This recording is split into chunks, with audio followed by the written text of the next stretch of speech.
Well, what can we realistically expect from the West, especially from the U.S., now that Joe Biden is president? Let's bring in Jonathan Katz from the German Marshall Fund. He joins me tonight from Washington. It's good to see you again, Jonathan.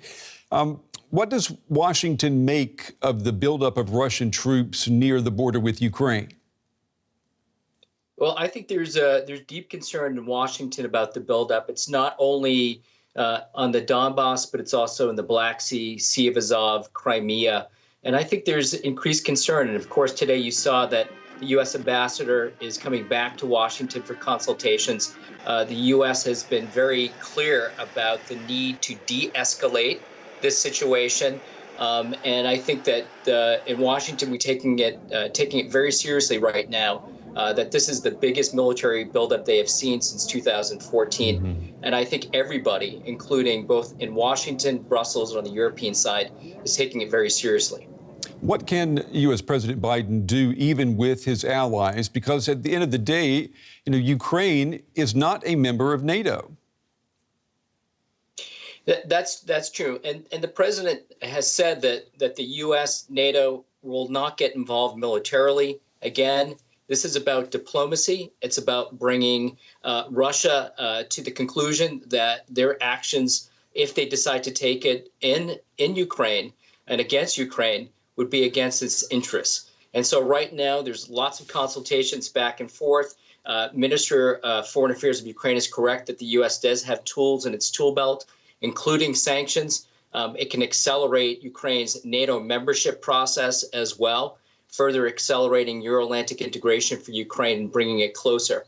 But so those are some of the things that we're seeing right now. We already saw last week with an introduction of new sanctions focused on a number of items, which you mentioned at the beginning, including response to U.S. elections, response to concerns about headhunting in Afghanistan's concerns about cyber wins as well. These are the things that I think that the administration is contemplating right now, thinking about. But I think what we want to see right now in Washington, I think elsewhere, is de-escalation. And unfortunately, Moscow and the Kremlin is moving in the wrong direction. Well, Jonathan, why should Ukraine believe President Biden when he says that there will be consequences if Russia moves against Ukraine? Biden also said that there would be consequences for Saudi Arabia over the murder of journalist Jamal Khashoggi, and the world is still waiting for those consequences. Yeah. Look, this administration from day one has said that it was going to hold Russia accountable for actions that it took place over the last several years, including, I mentioned the cyber intrusion, but also the elections interference, Afghanistan.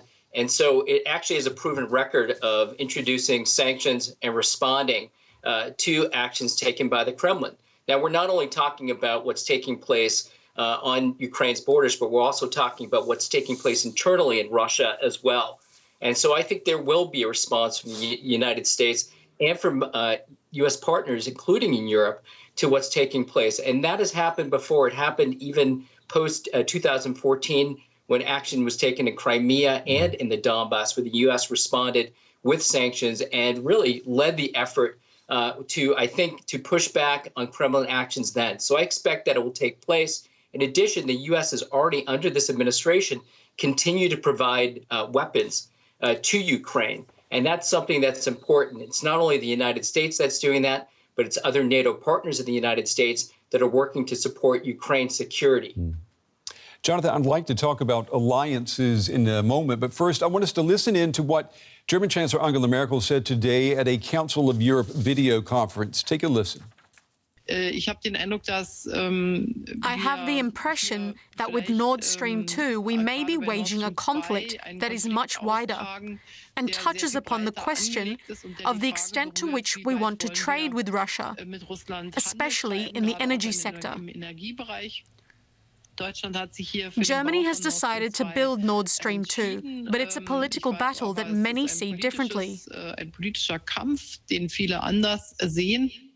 Jonathan, Merkel in the past has regarded Nord Stream 2 as a matter of energy policy, not a matter of geopolitics.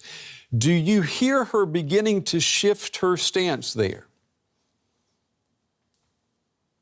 I think there is a number of items that Berlin is increasingly concerned about. One is clearly the situation on the border with Ukraine, where the chancellor has been clear about the need to de-escalate and to step back.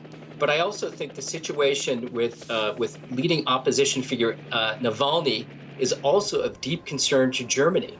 The fact that right now he cannot get the medical attention that he needs.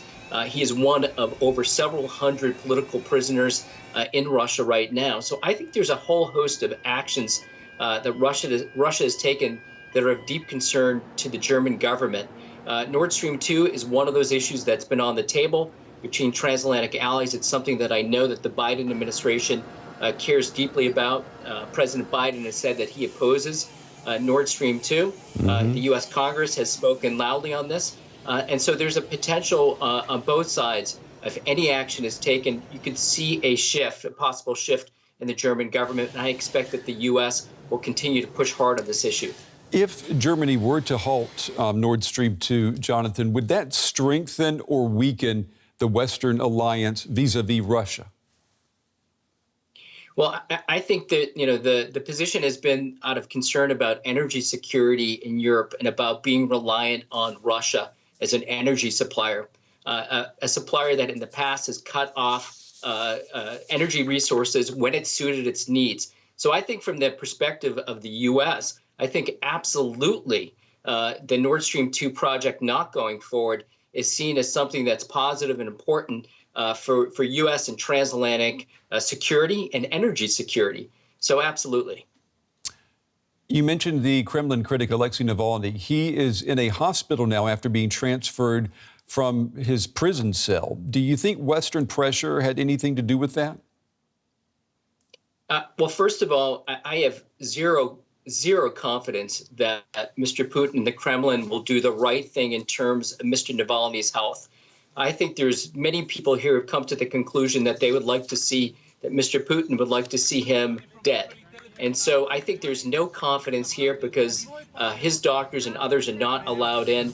And so right now we're relying on the Kremlin, which is locking up political prisoners like Mr. Navalny for this type of support. This is the same government that just several months ago tried to poison and kill the leading opposition figure. So I think that it's important for the U.S. and others to keep focus on this.